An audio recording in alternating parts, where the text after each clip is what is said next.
So, good morning, students. Today, I am going to discuss the chapter 10, Gravitation. This is episode number 4, and particularly the topic is thrust and pressure. So, now we will understand what is thrust and what is pressure. So, simply, thrust, when we are talking about thrust, so thrust means the force. The force acting on an object perpendicular to the surface is called thrust. यानी thrust क्या है? The force which is acting on an object perpendicular to the surface is called thrust. And what is pressure? Pressure is the force per unit area. Force per unit area is called pressure, or thrust per unit area is called pressure. So we can say that pressure is equal to force upon area or thrust upon area. And the SI unit of pressure is Newton per meter square और pascal. Pascal को denote करते हैं capital P और small suffix में small ए से. Pascal was a great scientist who discovered the pressure or who has made so many experiments regarding this pressure. So in the honor of great scientist Pascal, the unit of pressure is given as PA, Pascal, and other unit, SI unit is Newton per meter square, because pressure is equal to force upon area. Force की unit होती है Newton and this is per, and area की होती है meter square. तो pressure की unit हो गई न्यूटन पर metre square. Now we will understand this with an example. So you might have seen so many examples in your daily life that the cutting tools are always sharp. यानी जो भी cutting tools होते हैं जैसे scissor है या knife है वो शार्प बनाए जाते हैं. And why a truck or a motor bus has much more wider tires. यानी ट्रक के जो टायर्स होते हैं वो भी बहुत वाइडर होते हैं, चौड़े चौड़े टायर्स होते हैं. So there are so many examples and another very good example we are taking that when a sharp pointed needle, suppose we are having a sharp pointed needle and on the other side we are having a blunt object. Blunt object, suppose you are having a glass and the back side of, if you use this back side of the glass, it is a blunt side, and on the first hand we are having a sharp needle point, a sharp pointed needle. So if we do experiment, if the sharp pointed needle, when we press against the skin, then what will happen? Sharp pointed needle को जब हम skin के against press करेंगे तो it will be penetrated. And अगर जो blunt object है, जो मान लीजिए ग्लास का जो बैक साइड है, उसको हम स्किन के अंदर प्रेस करेंगे तो it will not be pressed. So इसका मतलब क्या हुआ? शार्प नीडल जो थी उसका जो कॉन्टैक्ट एरिया था स्किन से वो बहुत ही कम था, और जो ब्लंट ऑब्जेक्ट था, जो ग्लास था, उसका जो स्किन से कांटेक्ट है वो उसका एरिया ज्यादा था. तो इससे एक चीज तो क्लियर हो गई कि the effect of forces of the same magnitude on different area are different. इसका मतलब जो फोर्स का, जो सेम फोर्स का इफेक्ट अगर हम पॉइंटेड निडल में डालें, जो निडल पॉइंटेड है, और दूसरा जो ब्लंट ऑब्जेक्ट में अगर सेम फोर्स लगाएं, लेकिन एरिया ऑफ कॉन्टेक्ट अगर अलग अलग है तो उसका इफेक्ट जो फोर्स का होगा वो अलग अलग होगा. The effect of thrust depends on the area of contact between the object and the area on which it acts. The effect of thrust मतलब इफेक्ट ऑफ फोर्स, ये किस पर डिपेंड करता है? Area of contact and the object and area on which it acts. इसका एक another example ले. Suppose if an elephant steps on a man's chest. अगर कोई एक एलिफेंट जो है वो, कोई पर्सन कोई लेटा हुआ है फुटपाथ पे और उसके ऊपर एक एलिफेंट जो है वो स्टेप्स ऑन कर देता है, चढ़ जाता है. तो what will happen, the ribs of the that person will be cracked down. But you might have seen a circus. In a circus you have seen a circus performer. So what he will do, he allow the elephant to pass over him and there is no damage. So why it is so? Because you have seen that when a circus performer is lying on the ground, he put a rectangular wooden block over his chest and then allow the elephant to pass over them. So he increases the area of contact, because area of contact जो है वो ज्यादा होता है तो same force का effect जो है वो कम आता है. So this thing is very clear that the effect of force of the same magnitude on different area are different. So now pressure is force per unit area or thrust is also the force per unit area. And one thing is very important, what is weight and what is mass? We know that mass is defined as the quantity और amount of the matter contained in it. यानी किसी matter के अंदर कितना उसका मास है या quantity है, कितने क्वांटिटी है, वो उसका मास कहलाता है. But weight is entirely different. The weight of an object क्या होता है? The force of gravity, earth's gravity acting on a body is known as weight. The force of earth's gravity acting on a body is known as weight. As we know that this force is equal to, as we know that force F is equal to, this F is equal to mg. F is equal to mg means force is the force of Earth's gravity acting on a body is known as weight. The force of Earth's gravity acting on a body is known as weight. यानी जो gravitational force जो हमारी body के ऊपर लगाता है तो that is equal to mg and this mg is known as weight, and this weight is equal to, this weight is equal to W. It is denoted by capital W. So now coming to the next point, that is pressure in fluids. So what is pressure in fluids? Pressure in fluids.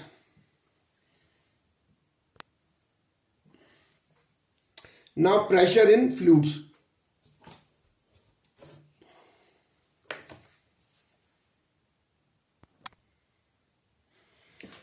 Now next point is pressure in fluids. Pressure in fluids. Since we know that we are having there are three states of matters, that is solid, first is solid and liquid and gas, and two other forms are also developed, that is plasma and BIC, Bose-Einstein condensate. So now we will consider this solid, liquid and gas. So if we are taking these solid fluids are the substance which can flow. Fluids जो होते हैं वो क्या होते हैं? Fluids are the substance which can flow, जो flow कर सकते हैं. तो solid, if we consider the case of solid, solid cannot flow. So solid is not a fluid. So solid is not a fluid, and liquid can flow and gas can flow. So liquid and gases are the fluids. So fluids are the liquid and gases because they can flow. वो बह सकते हैं. Liquids flow from higher level of pressure to lower level of pressure, and the gases flows from higher pressure to lower pressure. And this one thing which is very important, that all liquids and gases are fluids. A solid exerts pressure on a surface due to its weight. कि कोई भी solid, suppose we are having a wooden block, and it is kept on the ground, so it will exert pressure due to its weight. तो इस weights के कारण ये pressure जो है ना, ये नीचे की तरफ लगाएगा, that is mg.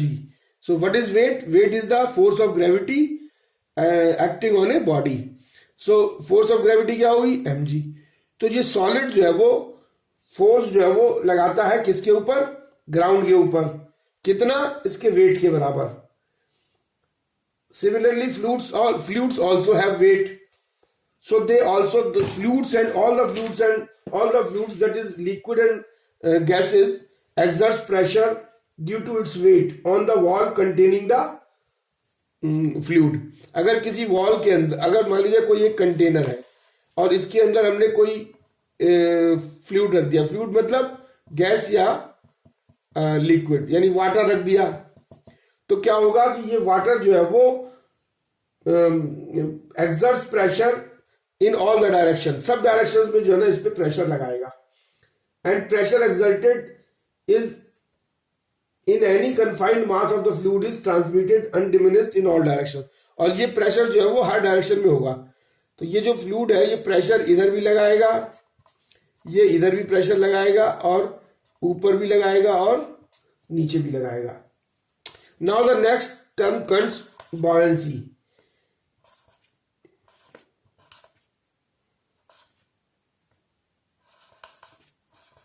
So this is important term. This buoyancy क्या होती है?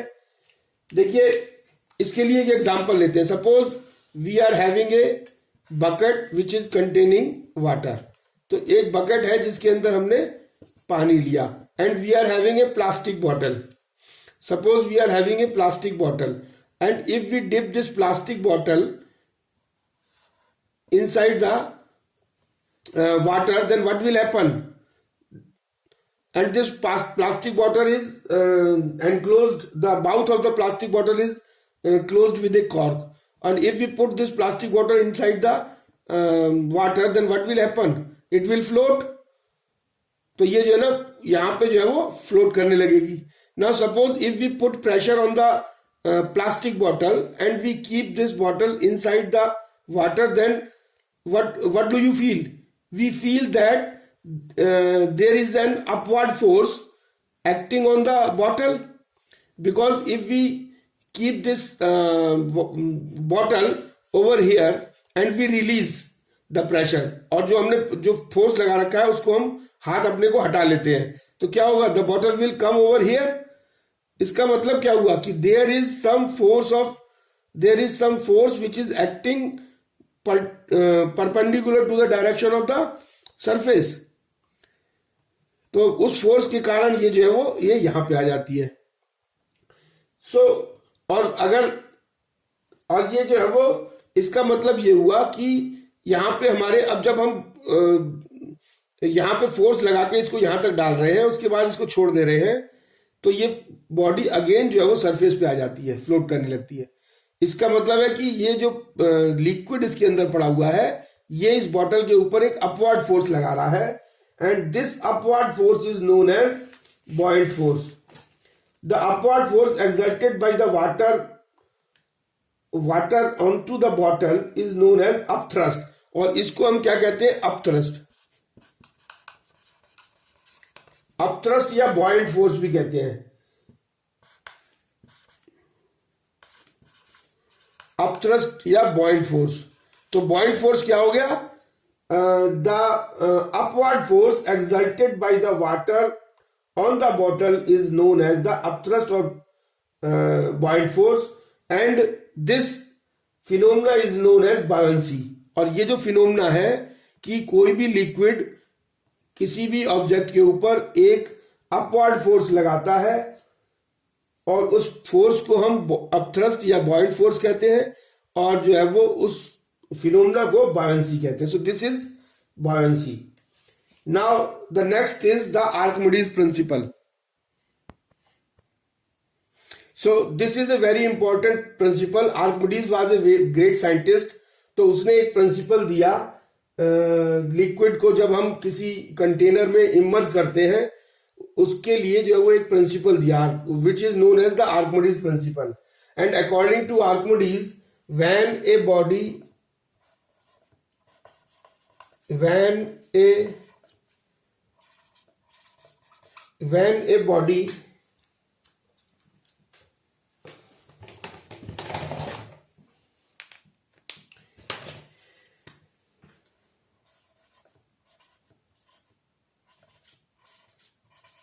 when a body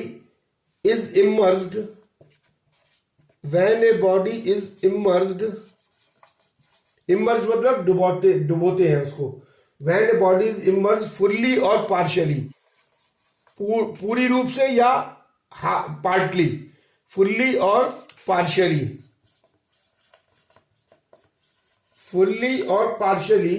in A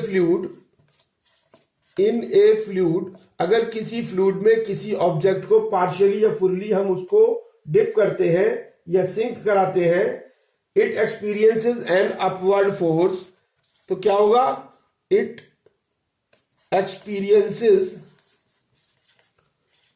N upward force. जो अभी बताया था कि वो अपवर्ड फोर्स क्या कहलाता है? बॉइंट फोर्स या अपथ्रस्ट. अपवर्ड फोर्स जिसको हम अपथ्रस्ट कह सकते हैं, अपथ्रस्ट और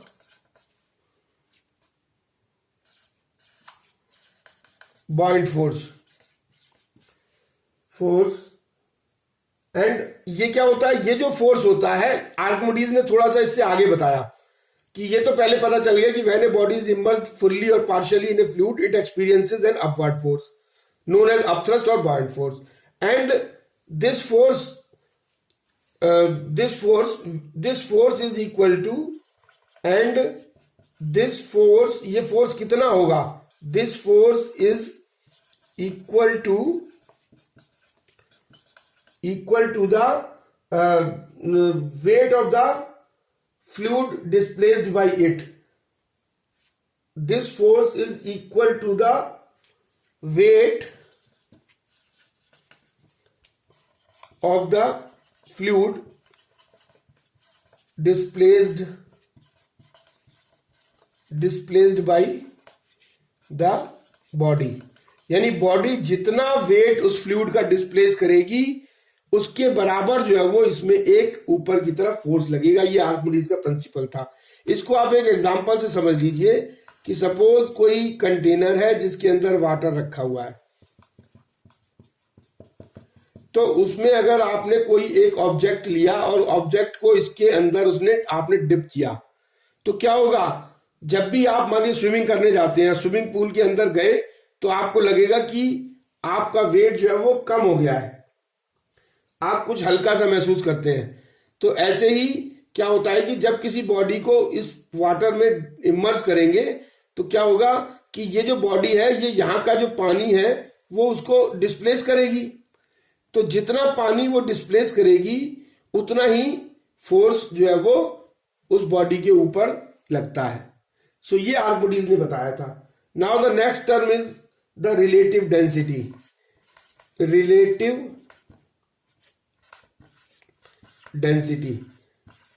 As we know that, what is density? Density is the mass per unit volume.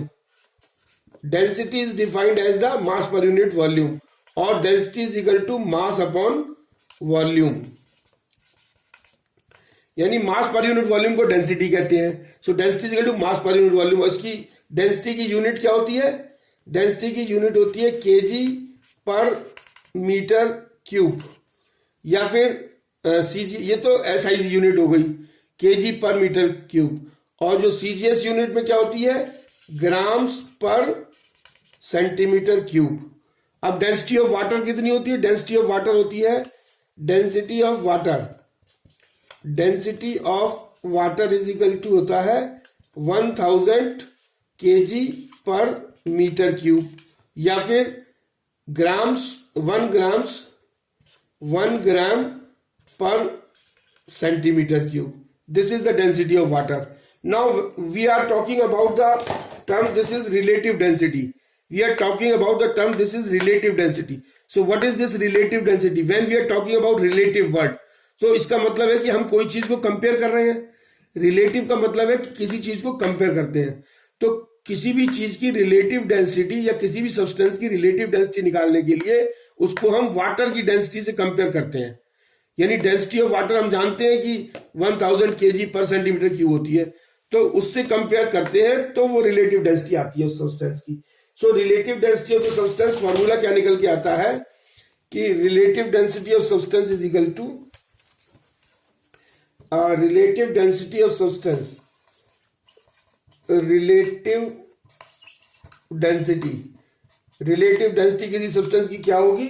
Density of a substance, density of a substance, यानी सब्सटेंस की डेंसिटी क्या है और उसको अगर हम डिवाइड कर दें density of water, density of water, तो ये क्या है?